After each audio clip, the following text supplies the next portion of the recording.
Big boss വീട്ടിൽ അല്പസമയം മുൻപ് ഒരു മഴ പെയ്തിരുന്നു. അപ്പോൾ ആ മഴ പെയ്തപ്പോൾ തന്നെ വീട്ടിലുള്ളവരെല്ലാവരും തന്നെ ഗാർഡൻ ഏരിയയിലേക്ക് ഇറങ്ങുന്നുണ്ട്.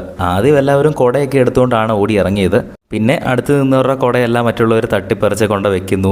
അനീഷിൻ്റെയൊക്കെ കുട ജിസയിൽ തട്ടിപ്പറിച്ച് കൊണ്ട് വെക്കും. അപ്പോൾ ആദ്യം അനീഷ് ഓടി വീട്ടിലേക്ക് കയറി. പിന്നെ അനീഷ് തന്നെ മഴയത്തേക്ക് ഇറങ്ങി വരുന്നുണ്ട്. എന്തായാലും എല്ലാവരും ഇങ്ങനെ മഴയത്ത് ഇറങ്ങി നടക്കുന്നുണ്ടപ്പോൾ ബിഗ് ബോസ് ഒരു പാട്ട് കൂടി ഇട്ട് കൊടുത്തു.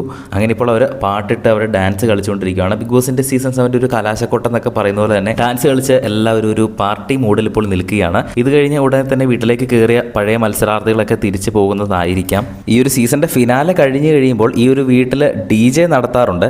അതായത് ഈ സീസൺ 6-ലും 5-ലൊക്കെ സീസൺ അവസാനിച്ച് കഴിയുമ്പോൾ ഇതേ വീട്ടിൽ തന്നെ പാർട്ടി നടത്തുന്നത് ഇതേ വീട്ടിൻ്റെ അകത്ത് തന്നെയാണ്. അപ്പോൾ അതിന് മുൻപ് നടന്ന ഒരു ചെറിയൊരു പാർട്ടി പോലെയാണ് ഇത്. ഒരു മഴയത്ത് പാട്ടൊക്കെ ഇട്ട് ഒരു വാട്ടർ ഡാൻസ് ആയിരുന്നു ഇപ്പോൾ ലൈവിൽ നടക്കുന്നത്. എന്തായാലും ഗ്രാൻഡ് ഫിനാലെ വോട്ടിംഗ് ശനിയാഴ്ച രാത്രി 12 മണി വരെയുണ്ട്. ഫൈനലിൽ ആരാണ് വിജയ കിരീടം ചൂടാൻ പോകുന്നതെന്ന് അറിയുന്ന കൃത്യമായ ഫൈനൽ വോട്ട് റിസൾട്ട് ഈ ഒരു ചാനൽ പബ്ലിഷ് ചെയ്യുന്നതായിരിക്കും. അത് കാണുന്നതിനായിട്ട് ചാനൽ ഒന്ന് സബ്സ്ക്രൈബ് ചെയ്യുക. ആര് വിജയിക്കണമെന്നാണ് നിങ്ങൾ ആഗ്രഹിക്കുന്നത് താഴെ ഒന്ന് കമൻറ്റ് ചെയ്യുക.